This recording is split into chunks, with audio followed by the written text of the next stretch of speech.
స్వచ్ఛత అంటే నందిని. నందిని పాలు మరియు పెరుగు. నమస్తే రమ్మగారు. నమస్తే జయ. రమ్మగారు, చందమామ కథ ఒకటి చెప్తారా? చెప్తాను జయ. పూర్వమట ఈ సహ్యాద్రి పర్వతాలు అవి కొండలు ఉన్నాయి కదా, అక్కడ కొంతమంది రాక్షసులు ఉండేవాళ్ళట. అయితే వీళ్ళు ఈ రాక్షసులు చాలా మంది ఉండేవాళ్ళు. క్రమంగా అటటటట పోయారు. వాళ్ళు కూడా తగ్గిపోయారు.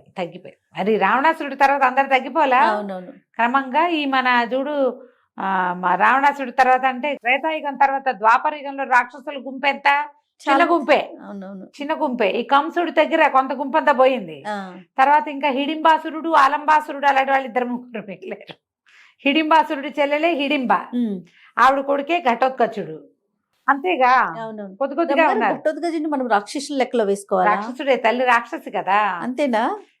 ఆయన పూర్తిగా మనిషి లక్షణాలు లేవుగా హిడింబ. ఘటోత్కచుడికి మనకి మన మాయాబజార్ సినిమా వల్ల ఘటోత్కచుడు మన జిగిరి దోస్తగా కనపడతాడు. హీరో అయిపోయాడు మనకి జిగిరి దోస్తే గానీ రాక్షస మాయలు అవి ఉన్నాయి అతనికి.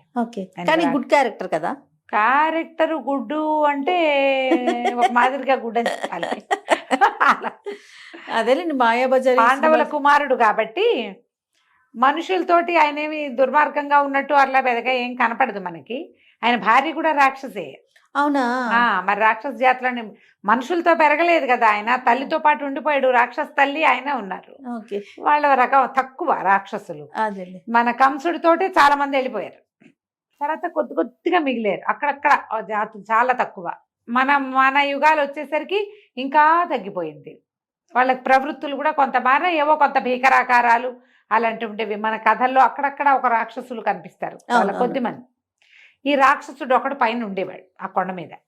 కింద కొండను అనుకుని చాలా పల్లెలు ఉండేవి. ఇతను ఏం చేసేవాడు, ఈ రాక్షసుడు కిందకు వచ్చి ఈ ఊళ్ళలో ఉన్న వాళ్ళ దగ్గర పడి, ఇవాళ నాకు అన్నం పెట్టండి, ఇవాళ నాకు కూర వేయండి, ఇవాళ నాకు పప్పేయండి అని తినేవాడు. వీళ్ళవే ఏవో వస్తువులు లాక్కెళ్ళిపోయేవాడు. వాడి పెద్ద భారీ పర్సనాలిటీ, వాడి భీకరమైన బలము, వాడి వదరబోత్తనము, వాటితోటి జనాలు ఏం చేయలేక ఊరుకునేవాళ్ళు. ఇదే కాకుండా వాడితో ఇంకొక బెడద ఉండేది. వాడు మహాకాయుడు. కింద నుంచి ఆడపిల్లని ఎవరో, మీ పిల్ల నుంచి నాకు పెళ్లి చేయండి అని ఆ పిల్లని తీసుకునేవాడు. పిల్లని తీసుకుంటే వీడు అమిత తిండికి, వాడికి కావాల్సిన సారా కాచటానికి, వాడి ఇంట్లో పనులకి చచ్చిపోయేవాళ్ళు. తొందరగా ఆడపిల్లలు చచ్చిపోయేవాళ్ళు, వాడి దగ్గర పని చేయలేక పోయేవాళ్ళు. మళ్ళీ ఊళ్ళోకి వచ్చి నాకు ఒక పిల్లని ఇవ్వండో అని వెతుకుని ఇవ్వాల్సిందేనని భయపెట్టి బెదిరించి భంగపడి ఎటగొట్ట ఒక పిల్లని లాక్కుపోయి పెళ్లి చేసుకునేవాడు. కొన్నాళ్ళు ఉండేది. తర్వాత మీ పిల్ల చచ్చిపోయింది అనేవాడు. మళ్ళీ ఇంకో పిల్ల కోసం వచ్చేవాడు. అయితే ఏమైందట, ఆ రాక్షసుడికి 24 మంది భార్యలు గతహ పోయారు. ఆయన ఖాళీగా ఉన్నాడు. ఇప్పుడు ఇంట్లో పనులు అవి చేసుకోలేకపోతున్నాడు, వంట వండుకోలేకపోతున్నాడు. ఆయనకి పొలాలు, తోటలు, దొడ్లు అవి ఇవి ఉంటాయి. కొన్ని పాలిచ్చేవి జంతువులు ఉంటాయి, మేకలు, అవి మరి మాంసాహారం కోసం వాటిని పోషించాలి. అవన్నీ తోలాలి, సర్దాలు, చెయ్యొద్దు పని. మరి ఎంత పని ఇది. రాక్షసుడికి ఆకారం ఉంది కానీ మాయలు గట్రా లేవు పాపం. సరే అందుకని ఊరి మీద పడ్డాడు. ఊరి మీద పడి కిందకు వచ్చేసరికి అలా కింద ఒక పొలంలో పనిచేస్తున్న ఒక బక రైతుని చూసి, నీకు ఎంతమందో పిల్లలు అని అడిగాడు. ఓ కూతురండి అన్నాడు. అయితే మీ పిల్లని మాకిచ్చి పెళ్లి చేయి అనగానే హడిలిపోయాడు బక్క రైతు. అయ్యి బాబోయ్, మా పిల్ల ఎంత పిల్ల, వీడికి ఇస్తే ఇంకేమైనా ఉందా, రేపు వస్తాను మీ ఇంటికి భోజనానికి అన్నాడు.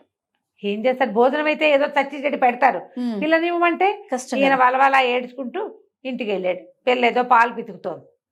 ఒక గొడ్డు ఉంది, పాలగొడ్డు. వాళ్ళకి పాలు తీస్తూ, ఎందుకు నాన్న ఏడుస్తున్నామంటే, ఏం చేయనే, రాక్షసుడు వచ్చాడు, వాడికి నేనే కనపడ్డాను నా కర్మానికి, నిన్నిచ్చి పెళ్లి చేయమంటున్నాడు, నువ్వు చచ్చిపోయినట్టే, నీకేం లాభం లేదు అని ఏడిస్తే ఆ మల్లిక ఆ పిల్ల పేరు. అది మహా తెలివైంది. పెళ్ళిడు వచ్చి 4-5 సంవత్సరాలు అయింది పిల్లకి. పిల్ల ఈడేరి 4-5 ఏళ్ళు ఏంటంటే ఓ 18 ఏళ్ళు 19 ఏళ్ళ పిల్ల అనుకో. అది గట్టిది, మహా తెలివైంది, పనిమంతురాలు.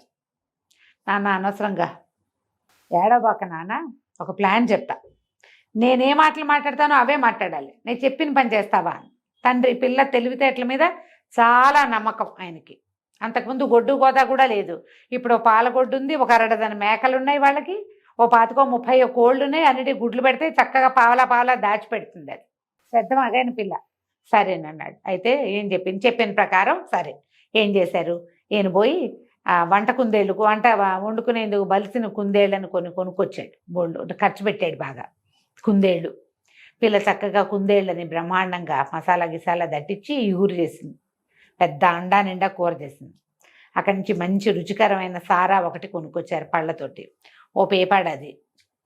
చుట్టుపక్కల అందరిళ్ళకి వెళ్ళి వాళ్ళు నేసిన బట్టలు, వాళ్ళు బట్టలు నేసేవాళ్ళు, నేసిన బట్టలన్నీ పట్టుకొచ్చి మళ్ళా రేపు సాయంత్రం ఇచ్చేస్తా, 2 రోజుల్లో ఇస్తాను అని చెప్పి వాళ్ళు నేసిన బట్టలన్నీ పట్టుకొచ్చి ఇంట్లో పెట్టింది. మర్నాడు మధ్యాహ్నం అయ్యేసరికల్లా రాక్షసుడు ధనామని శబ్దం చేసుకుంటూ భోజనానికి వచ్చాడు. పిల్లని చూశాడు. పిల్ల ఎత్తరిగా బాగానే ఉంది, పనిమంతురాలే ఉంది, ఇల్లు వాకిలి శుభ్రంగా ఉన్నాయి, కూర్చోండి భోజనం చేద్దురు కానీ అన్నది. ఆయన కూర్చున్నాడు. కూర్చుంటే పెద్ద అండా నిండా కూర పెట్టింది. అక్కడ కూర చూశాడు. పక్కనక సారా పీప ఉంది, బట్టలన్నీ పేర్చున్నాయి. ఆ పిల్ల ఎట్లా పెట్టిందంటే భోజనాలు చేసే గదిలో ఓ పక్కంతా లైన్గా బట్టలు పేర్చి పెట్టింది, ఎత్తుగా ఒకదాని మీద ఒకటి.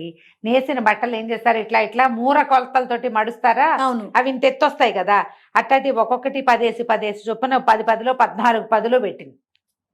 అన్నీ మంచి మంచి బట్టలు రంగులవి. సరే భోజనాన్ని కూర్చుని కూర ఒకటి ముక్క నోట్లో వేసుకుని, ఈ కూరకు మీకు చాలా ఖర్చు అయి ఉండాలి, నేను తిండి పుష్టి గలవాడిని, కొంచెం నాకు తిండి జాస్తే పుష్టి అయిన వాడిని, కూర కూడా మంచి రుచిగా ఉందంటే, ఏం ఖర్చులేండి, అంత పెద్ద ఖర్చు ఏం కాదు, ఎలకలు లేవు అన్నది. అనగానే ఇంకో ముక్క నోటు వేసుకుని, ఏమిటిది ఎలకలతోటి ఉండేవా అన్నాడు. అవునండి, ఈ దొడ్డంతా ఎలకలుంటే ఏముంది, ఓ 25 పట్టేమంటే కూర, ఏం ఖర్చు, దీని పెద్ద ఖర్చు ఏం లేదు, అంతగా తక్కువైంది అనుకోండి ఓ చారటి శనగపిండి వేస్తాం అంతేగా అన్నది. ఇంకో 2-3 ముక్కలు తీసి నోట్లో వేసుకున్నాడు. శనగపిండి వేసినట్లేదు, మృదువుగా ఉంది కూర, ఎంత బాగుందో, ఎలుకలతోటే ఇంత రుచి అయిన కూర, భలే బాగా ఉండేవే అన్నాడు. అక్కడి నుంచి ఏం చేశాడు, ఆ సారా పీప ఊహించద్దు నువ్వు, ఆ రుచిని ఊహించద్దు.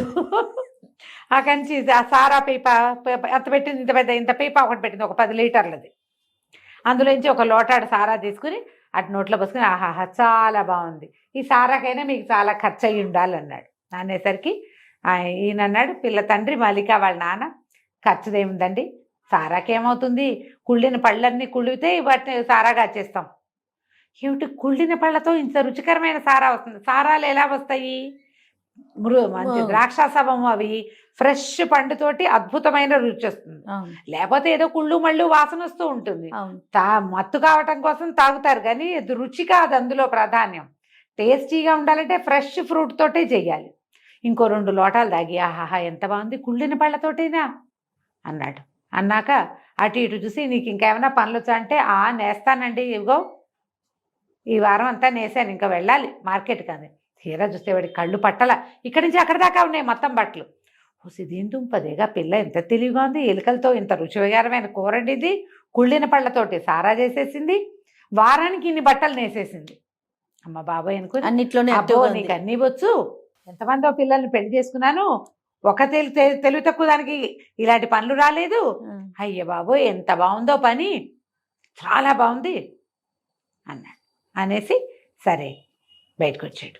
బయటకు వచ్చి, మీ పిల్లని పెళ్లి చేసుకుంటాను నేను, ఏమిస్తావు నాకు అని అడిగాడు.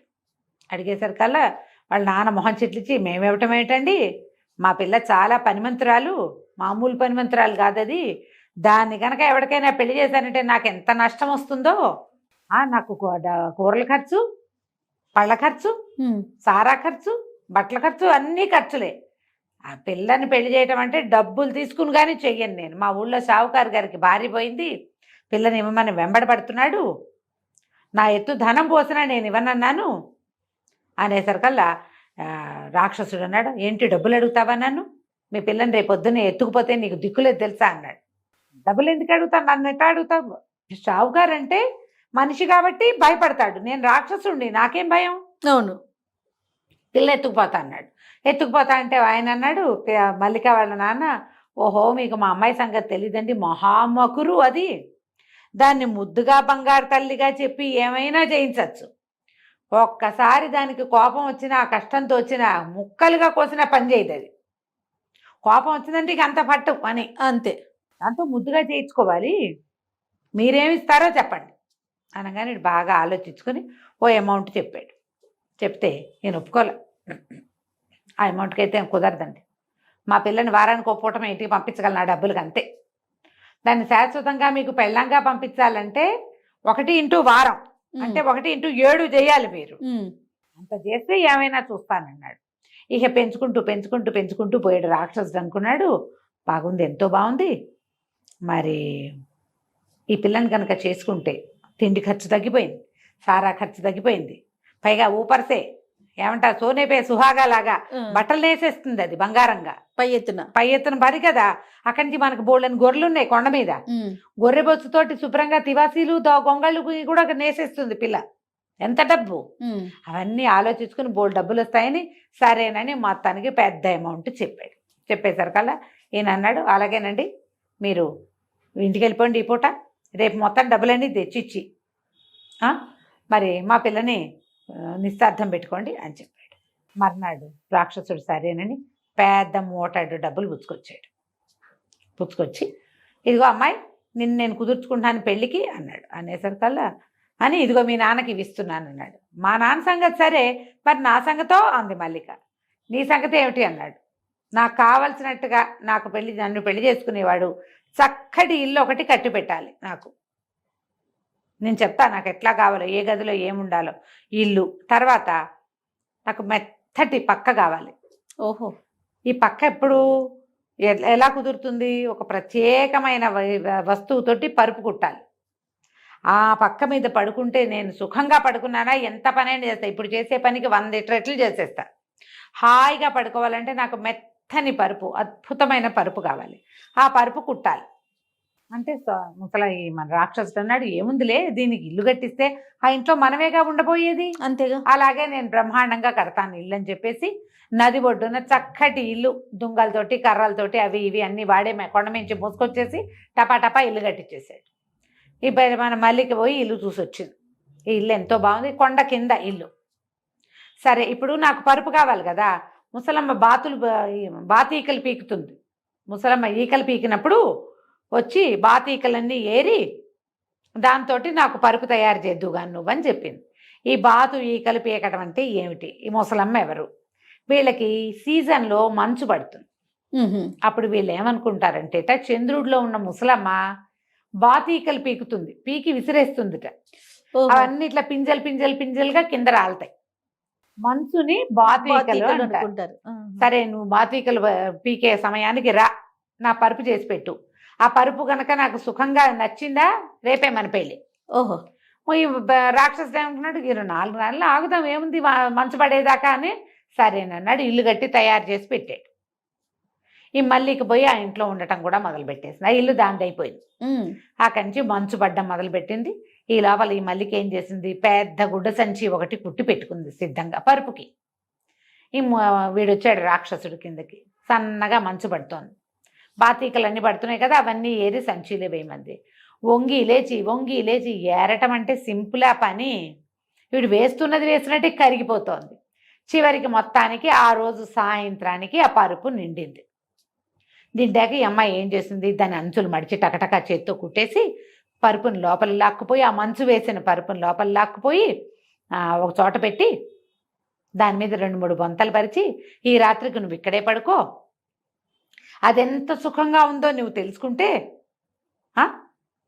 రేపొద్దున మనం పెళ్లి చేసుకుందామంది. ఓ, మరి పిలిచింది కదా, సరేనన్నాడు. పైగా తను కుట్టిన పరుపు, తను ఏర్పాటు చేసిన పరుపు, పొద్దున్నుంచి సాయంత్రం దాకా ఆ మంచు పింజలు ఏరి వేళ్ళు కాళ్ళు కొంకర్లు వాడికి. వంగి లేచి చేయదు, ఎందుకు వంగాలి వెయ్యాలి. సరే, మంచం మీద ఆ పరుపు మీద పడుకున్నాడు. 1 గంట గడిచేసరికి వీడికి తెలిసింది పరుపు చల్లగా ఉంది. రెండోది ఏమిటో తడిగా కూడా ఉందేమో అని అనిపిస్తోంది. ఎటు తిరిగినా పరుపులోంచి వెచ్చదనరాల. బయట మంచు పడుతుంటే లోపల మంచు పరుపు మీద పడుకున్న వాడి పరిస్థితి ఎట్లా ఉంటుంది? అటు దొర్లి ఎంత దుంపదెంచుకున్నా ఆ పక్క వెచ్చబడదే. ఆ పైన బొంతలు లాక్కుని కప్పుకుంటున్నాడు. ఆ బొంతలు ఉన్నది దేని మీద? మంచు మీద. ఆ పక్క నుంచి చల్లదనం, ఈ పక్కన చల్లదనం. వాడికి పక్కటెముకలు, భుజాలు, కాళ్ళు అన్ని పిచ్చ నొప్పులు చేసేసినాయి. పైగా రాత్రంతా పగలలా వంగి లేచి ఉన్నాడా, వీపు పట్టేసింది, పక్కటెముకలు నొప్పులు, బోన్స్ అన్ని, జాయింట్లన్నీ నొప్పులు వచ్చేసినాయి. తెల్లవారి లేచి నుంచుంటే అసలు వాడి వల్ల కాల. ఎటాగో ఈడ్చుకుంటూ కొండ మీదకి వెళ్ళాడు. ఈ పరుపు మీద పడుకున్న నా పరిస్థితి ఇదైతే రేపొద్దున అదేం పని చేస్తుంది? నేనే ఇట్టన్నాను. ఈ మల్లికను తెచ్చుకుంటే సుఖం లేదనిపించడం మొదలుపెట్టింది. అసలు ఆ ఒళ్ళు స్వాధీన పడలా. ఎవరికైనా మనసు చల్లదనం రాక్షసుల్ని కూడా లొంగ తీసేస్తుంది. సరే 2 రోజులు 3 రోజులు అయ్యాక వీళ్ళకి తెలుసు వాడికి ఏం జరిగిందో. వాళ్ళ ప్లాన్ అదే కదా. అదే ఈ మల్లిక వాళ్ళ నాన్న వెళ్ళి, ఏమండి మా పెళ్లి కూతురు సిద్ధంగా ఉంది, ఆ పరుపు ఎంతో బాగా కుట్టేట, మీరు వస్తే పెళ్లి చేసుకుంటానంటోంది, మా అమ్మాయి సిద్ధంగా ఉందంటే, ఇప్పుడు నా వల్ల కాదు, తర్వాత వస్తానన్నాడు. అనేసరికల్లా సరే అని వెళ్ళిపోయాడు. మళ్ళీ 4 రోజులకు వచ్చాడు. ఏమండి వచ్చి పెళ్లి చేసుకుంటారా అన్నాడు. అనేసరికల్లా రాక్షసుడు అన్నాడు, పెళ్ళొద్దు గిల్లొద్దు, నా వల్ల కాదు, నేను చేసుకోను మీ పిల్లని పెళ్ళి, వెళ్ళిపో అన్నాడు. అనేసరికల్లా మల్లిక వాళ్ళ నాన్న అన్నాడు, అదేంటండి మీరు పెళ్ళికి ఒప్పుకున్నారు, ఊళ్ళో వచ్చిన సంబంధాలన్నీ తిరగొట్టాను నేను, ఇప్పుడు మానేసుకుంటే ఏమిచ్చి మానిపిస్తారో చెప్పండి. ఏదైనా ఇస్తే మాన్నట్టు, లేకపోతే మా పిల్ల మీ ఇంటికి వచ్చేస్తుంది, చెప్పు ఏమిస్తావో చెప్పు. ఏం చేయాలో తెలియలే రాక్షసుడికి. ఇక విసుగు పెట్టి లోపలికి వెళ్ళి ఇంత డబ్బు మూట పట్టుకొచ్చి పెట్టాడు. లెక్క లేదు కొలత లేదు, పట్టుపో, మళ్ళీ నీ కిందకి రాను, నువ్వు పైకి రావద్దు, నీ పిల్ల వద్దు, నువ్వు వద్దు, నాకు శభాష్, నా వల్ల కాదు. అసలు వాడు వంగి లేవలేకపోతున్నాడు, కూర్చుంటే లేవలేడు, కాళ్ళు వేళ్ళు అన్నీ పట్టేస్తున్నాయి. 2-3 సీజన్లు గడిస్తే కానీ వాడు నార్మల్ అవ్వాల. ఈ లోపల మల్లిక చక్కగా కింద హాయిగా వాళ్ళ నాన్నకి ముందు ఇచ్చిన డబ్బు, తర్వాత ఇచ్చిన డబ్బుతోటి తండ్రికి 10 ఎకరాల పొలం కొంది, 10 పాడిగొడ్లు కొంది, 25-30 మేకలు కొన్నది. తమ ఆస్తి చూసి వచ్చిన ఒక మంచి పెళ్లి కొడుకుని పెళ్లి చేసుకుని రాక్షసుడు కట్టించిన ఇంట్లోనే హ్యాపీగా ఉండటం మొదలుపెట్టింది. ఇక రాక్షసుడు ఏనాడు దిగలా. వాడికి వృద్ధాప్యం వచ్చేసింది. నీకు కీళ్ళ నొప్పులతోటి వృద్ధాప్యం వస్తుంది. పాతకాలపు కథ అయినా ఇందులో ఎట్లా చెప్పారు చూడు, ఎవరైతే చల్లదనానికి ఇబ్బంది పడతారో వాళ్ళు ఏం చేయాలి, ఇట్లా చల్లదనాల్లో తిరిగారా ఓల్డేజ్ వచ్చేస్తుంది తొందరగా కదా. సూట్ కానివి చేయకూడదు. ఈ కథలో మార్గం మాటలవే కదా, అది సారాంశం. అది చాలా బాగుంది. కథ కంచికి మనం ఇంటికి. చాలా బాగుంది రమ్మ గారు. నమస్తే. నమస్తే.